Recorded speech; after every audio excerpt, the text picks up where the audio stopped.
तारा, तुमसे ऐसी लापरवाही कैसे हो गई? माँ को खाना और दवा हमेशा समय पर मिलने चाहिए। माफ कर दो दीदी, अब मैं हमेशा माँ की दवा का ख्याल रखूंगी। अगर घर में शादी ना होती तो तुम्हें ये सब करने की जरूरत ना पड़ती। इन कामों के चक्कर में मैं माँ का ख्याल भी नहीं रख पा रही हूँ। बेटा, तू मेरी चिंता मत कर, तेरी बहन की शादी है, तू सिर्फ उस पर ध्यान दे। ऐसे कैसे माँ? आप मेरे लिए सबसे ज्यादा जरूरी हो, चाहे कोई काम हो या ना हो, लेकिन आपको समय पर खाना और दवाई मिलनी ही चाहिए। आज जीविका की ताऊ की बेटी जानवी की हल्दी थी। एक तरफ जहां शादी के घर में हल्ला गुल्ला मच रहा था, वहीं अपने पति के गुजरने के सदमे में जीविका की मां प्रेरणा बीमार होकर लंबे समय से बिस्तर पर पड़ी हुई थी।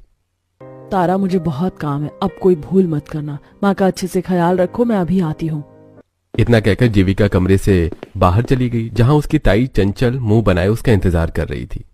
ओ करम जली, तेरी बड़ी बहन की शादी है और तू कमरे में बैठकर समय बर्बाद कर रही है। हाँ, ये नहीं कि कोई काम देख ले। नहीं बड़ी माँ, मुझे सिर्फ माँ को दवाई देनी थी और मैं सुबह से कामों में ही तो लगी हुई हूँ। सारी सफाई हो गई है, बस अब घर में फूलों की सजावट करनी है। और फूलों के गहने कौन बनाएगा? हाँ, पता नहीं, आज हल्दी है, शाम से पहले सारे गहने और घर की सजावट हो जानी चाहिए। इतना कहकर चंचल वहां मुंह बनाकर चली गई।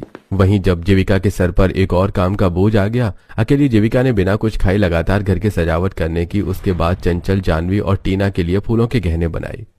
दीदी, आपने सुबह से कुछ खाया भी नहीं है, रेगुलर कामों में लगी हुई हैं और अब ये गहने बनाने बैठ गई हैं। इस तरह तो आपकी तबीयत खराब हो जाएगी।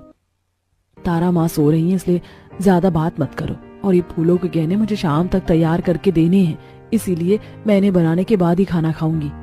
जीविका ने बड़ी मेहनत से फूलों के गहने बनाकर तीनों माँ बेटियों को दिए और फिर उन्हें तैयार भी किया। कुछ देर बाद सारे मेहमान घर आ गए। पूरे घर में चहल पहल होने लगी, सब तरफ संगीत नाच गाना हो रहा था। वहीं जीविका अपने एक छोटे से कमरे में प्रेरणा और तारा के साथ बैठी थी, जो उनके ताऊ ने उनके पिता के जाने के बाद उन्हें दे दिया था। इसी तरह हल्दी का दिन गुजर गया और फिर मेहंदी का दिन आया। ओ नौकरानी, तुझे मेहंदी लगानी आती है ना? चल जल्दी से मेरे और मेरी बेटियों के हाथों को रचा।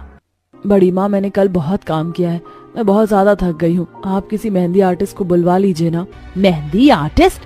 तू मेरे पैसे फिजूल में खर्च कराना चाहती है? आजकल ऐसे कामों के बहुत पैसे ले लेती हैं लड़कियाँ। जब घर में तू है ही तो बाहर से किसी को क्यों बुलाना? जीविका जानती थी कि चंचल उसकी बात नहीं सुनेगी। अंत में उसे ही उसका काम करना होगा, इसलिए उसने बिना कलेश किए जल्दी से काम निपटाने की सोची। अरे जीविका, आ गई तू? चल जल्दी से मेरे हाथों में मेहंदी लगा दे। तेरी बड़ी बहन की शादी है, तुझे तो बिना कहे ही काम कर देना चाहिए था। दीदी, आप जानती हो कि घर का सारा काम मैं ही कर रही हूँ और माँ भी काफी बीमार है, फिर भी आप ऐसी बातें बोल रही हो।